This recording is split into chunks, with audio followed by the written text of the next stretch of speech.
40,000 रुपये मेरे पास है। बख्त खान ने कहा।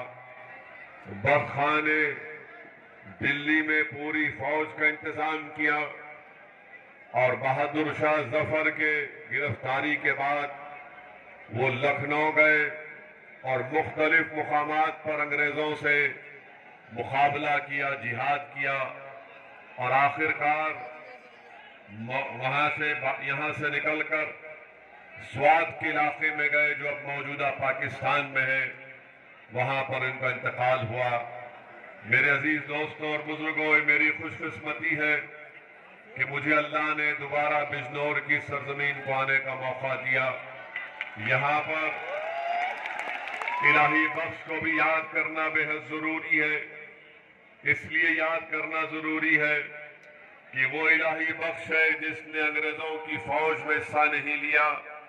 अंग्रेजों के खिलाफ उलमाए कराम ने जो फतवा दिया था जिहाद का, उसमें हिस्सा लिया, जिसकी बिना पर इलाही बख्श को भी यहां पर फांसी पर लटका दिया गया। हम उम्मीद करते हैं कि मौजूदा हुकूमत बख्त खान और इलाही बख्श को भी याद रखेगी, मगर अगर याद नहीं रखते तो ये हमारी जिम्मेदारी है कि हम बिजनौर की सरजमीन पर पैदा होने वाले इन मुजाहिदीन को हमेशा याद रखें, उनको खराज अकीदत पेश करते रहे और अपनी आने वाली नस्ल को बताते रहे कि इस मुल्क की आज़ादी में सबसे पहले खून अगर किसी ने बहाया उलमाओं के फतवे के बाद, तो मुसलमानों ने अपने खून को यहाँ पर अंग्रेजों के खिलाफ अपना खून भी बहाया, अपनी जानों को कुर्बान किया और अंडमान और निकोबार की काला पानी की जेल में 1 साल 2 साल नहीं बल्कि जाफर थानेसरी ने 19 साल अंडमान निकोबार की जेल में अंग्रेजों के खिलाफ जब उन्होंने सदाए एहतजाज बुलंद किया तो उनको 18-19 साल काला पानी की सजा दी गई। मगर इन तमाम मुजाहिदीन ने कभी भी अंग्रेजों को माफीनामे का खत लिखकर नहीं दिया कि हमको माफ कर दो। माफीनामे का खत अगर किसी ने लिखा तो उसका नाम सावरकर था, जो नरेंद्र मोदी के हीरो हैं। सावरकर मोदी का हीरो हो सकता है, मगर हमारे हीरो बख्त खान है, इलाही बख्श है, जिन्होंने जेल की सोबतों को बर्दाश्त किया मगर अंग्रेजों के सामने माफीनामे या भीख का खत नहीं लिखा। बहरहाल अजीज दोस्तों और बुजुर्गों, दूसरी बात मैं आपके सामने अर्ज करना जरूरी समझता हूं कि आज संघ परिवार की तरफ से, आरएसएस की तरफ से, विश्व हिंदू परिषद की तरफ से इस बात का मुतालबा किया जा रहा है कि भारत में तबलीगी जमात के बारे में बकवास कर रहे और मिसाल दे रहे सऊदी अरब की। मैं विश्व हिंदू परिषद को और आरएसएस को कहना चाहूंगा कि आपको कब से सऊदी अरब से इतनी मोहब्बत हो गई? अगर तुमको सऊदी अरब से इतनी मोहब्बत हो गई तो क्या फिर तुम यहां पर हाथ काटोगे चोरी के इल्जाम में? क्या तुम कत्ल के मामले में गर्दन काटोगे? ये विश्व हिंदू परिषद को अचानक सऊदी अरब से मोहब्बत हो गई। हम इनको बताना चाह रहे कि हमको सऊदी अरब से मोहब्बत नहीं है, ना हमको कभी उनसे वास्ता रहा है। हाँ, वहां पर काबतुल्लाह है, वहां पर रसूलुल्लाह सल्लल्लाहु अलैहि वसल्लम का सब्ज गुंबद के मकी का आस्थाना है। तो इसका ये मतलब नहीं है कि हमको सऊदी अरब से मोहब्बत हो गई। आपको मोहब्बत है तो लपटा लो गले, हमको उनसे मोहब्बत नहीं है। और जहां तक बात रही तबलीगी जमात की, तो मैं जिम्मेदारी के साथ कह रहा हूं कि तबलीगी जमात का दहशतगर्दी से दूर दूर तक कुछ ताल्लुक ही नहीं है, ना कभी था, ना कभी है, ना रहेगा। इन लोगों ने साजिश की कोविड के दरमियान में और अल्लाह ने इनको जलील और रुस्वा किया। कोर्ट से तमाम लोग बरी हो गए। मेरे अजीज दोस्तों और बुजुर्गों, ये बात कहना जरूरी है कि जो काम दावत का किया जाता है, दीन का दावत का काम किया जाता है, वो किसी हुकूमतों का या शख्सियत का मोहताज ना था, ना कभी रहेगा।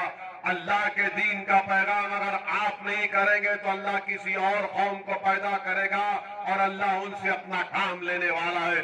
तो मैं ये जानता हूं और मानता हूं कि कोई दूसरी हुकूमत कुछ भी कर ले, मगर भारत के संविधान के तहत तबलीगी जमात को अपना काम करने की इजाजत है और इस तरह की बकवास करने वाले, अनाप शनाप बकने वालों को चाहिए कि अपनी जबान को बंद रखें और सच्चाई को पहचानें। तीसरी बात मेरे अजीज दोस्तों और बुजुर्गों वो ये है कि आज हमने तो सबके पेट में दर्द हो रहा है, सब परेशान है कि अब क्या होने वाला है। समाजवादी पार्टी की तरफ से ये इल्जाम लगा दिया गया कि मजलिस वोट गिराने के लिए आई है, मजलिस ठीक की है।